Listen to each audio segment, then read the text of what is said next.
नमस्कार, स्वागत है आप सबका राजनीति के इस अखाड़े में। मेरा नाम है अजय सीतिया। मित्रों, प्रधानमंत्री नरेंद्र मोदी पिछले एक हफ्ते से कह रहे थे कि राहुल गांधी वायनाड से चुनाव हार रहे हैं, इसलिए वायनाड का चुनाव होते ही वह दूसरी सीट ढूंढेंगे। अब हार रहे हैं नहीं हार रहे हैं यह अलग बात है, ये तो रिजल्ट आने के बाद ही पता चलेगा। वैसे यह बात उनकी बिल्कुल सच नहीं है। मोदी समेत सबको पता ही था कि प्रधानमंत्री बनने के लिए वह उत्तर प्रदेश से चुनाव लड़ेंगे ही। मोदी कहते या ना कहते उससे कोई फर्क नहीं पड़ता। राहुल गांधी को चुनाव लड़ना ही था, यूपी से लड़ना था। राहुल गांधी अभी भी गलतफहमी पाले हुए हैं कि वह प्रधानमंत्री बन सकते हैं। उनके प्रवक्ता ताल ठोक कर रोज कहते हैं कि उनकी सरकार आ रही है, मोदी जा रहे हैं, और प्रधानमंत्री बनने के लिए राहुल को यूपी से चुनाव लड़ना ही था।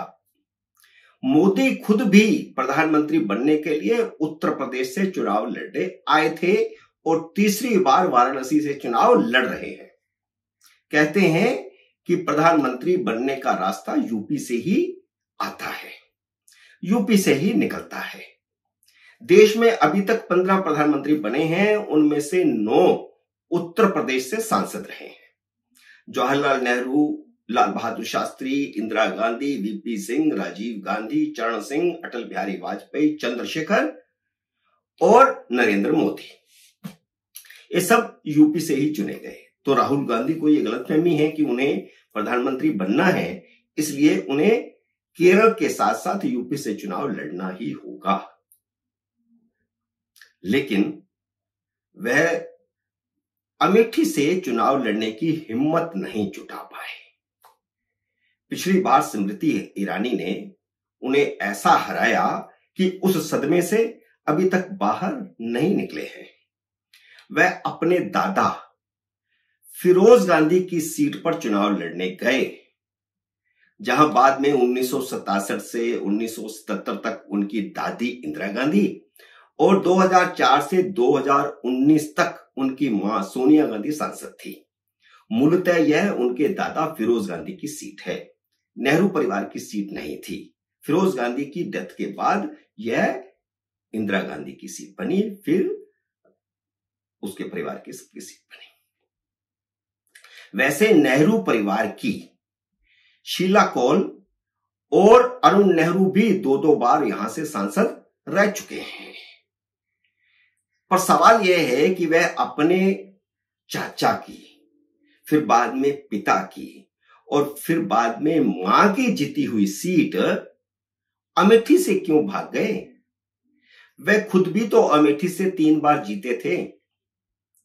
कांग्रेस का हर छोटा बड़ा नेता कह रहा था कि राहुल गांधी अमेठी से भी चुनाव लड़ेंगे, लेकिन कांग्रेस चुप थी। आधिकारिक तौर पर कांग्रेस चुप थी, कुछ नहीं बोल रही थी। वैसे अगर उन्हें अमेठी से चुनाव लड़ना होता तो उनकी अमेठी से उम्मीदवारी का ऐलान बहुत पहले हो चुका होता।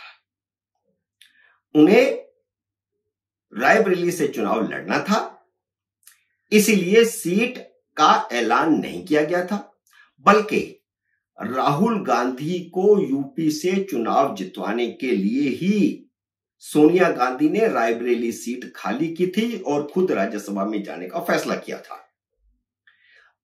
वह अमेठी से लड़कर जीत नहीं सकते थे, यह सोनिया गांधी को भी पता था, राहुल गांधी को भी पता था और सारी पार्टी को भी पता था। वैसे एक फुसफुसाहट यह भी चल रही थी, जिसका जिक्र मैंने पहले अपने एक वीडियो में किया भी था, कि राहुल गांधी तो रायबरेली से लड़े और प्रियंका अमेठी से स्मृति ईरानी के मुकाबले चुनाव लड़े। तो राहुल गांधी तो वहां नहीं हरा पाई स्मृति ईरानी को पिछली बार, लेकिन प्रियंका हरा सकती है, इसलिए प्रियंका को रायबरेली में उतारा जाए, अमेठी में उतारा जाए और राहुल गांधी को रायबरेली सुरक्षित सीट पे भेज दिया जाए।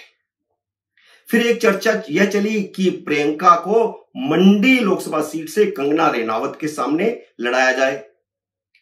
लेकिन प्रियंका चुनाव लड़ने की हिम्मत ही नहीं जुटा पाई, ना अमेठी में, ना रायबरेली में, ना मंडी लोकसभा सीट पर। अब गांधी परिवार की रणनीति यह है कि राहुल गांधी से वायनाड की सीट खाली करवाकर प्रियंका गांधी को उपचुनाव लड़वाया जाए, ताकि भाई बहन दोनों लोकसभा में पहुंच सकें। मां तो राज्यसभा में पहुंच ही गई है। अमेठी का ख्याल तो अब परिवार ने छोड़ ही दिया है, इसलिए अमेठी से किसी केएल शर्मा को बलि का बकरा बनाया गया है। अब यहां एक बात बहुत ही महत्वपूर्ण है कि राजीव गांधी की हत्या के बाद गांधी परिवार ने 1991 में और 1996 में राजीव गांधी के दोस्त सतीश शर्मा को अमेठी का टिकट दिया था, जो राजीव गांधी के साथ पायलट्स हुआ करते थे। 1999 में जब सोनिया गांधी अमेठी से चुनाव लड़ी, तब सतीश शर्मा से वह सीट ले ली गई और उन्हें रायबरेली भेज दिया गया, क्योंकि रायबरेली लगातार 2 बार से कांग्रेस हार रही थी भारतीय जनता पार्टी के उम्मीदवारों से, और उस समय भी जब हार रही थी तो नेहरू परिवार के ही उम्मीदवार खड़े किए गए थे। यानी गांधी परिवार अपनी सीट किसी ब्राह्मण को ही देता है, ताकि जब चाहे सीट खाली करवा ले। किसी SC ST या OBC पर भरोसा नहीं करता नेहरू परिवार। गांधी परिवार बात तो जाति आधारित जनगणना की करता है। राहुल गांधी का अभी चुनावी एजेंडा ही यही है। बात तो OBC की करते हैं, आरक्षण देने की करते हैं, लेकिन गांधी परिवार किसी मजबूरी में अगर रायबरेली या अमेठी सीट खाली करता है तो उन्हें ब्राह्मण ही चाहिए होता है, क्योंकि सीट फिर आसानी से खाली कराई जा सकती है।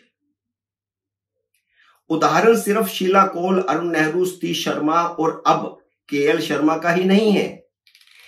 इसी बीच 1996 में विक्रम कौल और 1998 में दीपा कौल को भी टिकट देने के उदाहरण मौजूद हैं।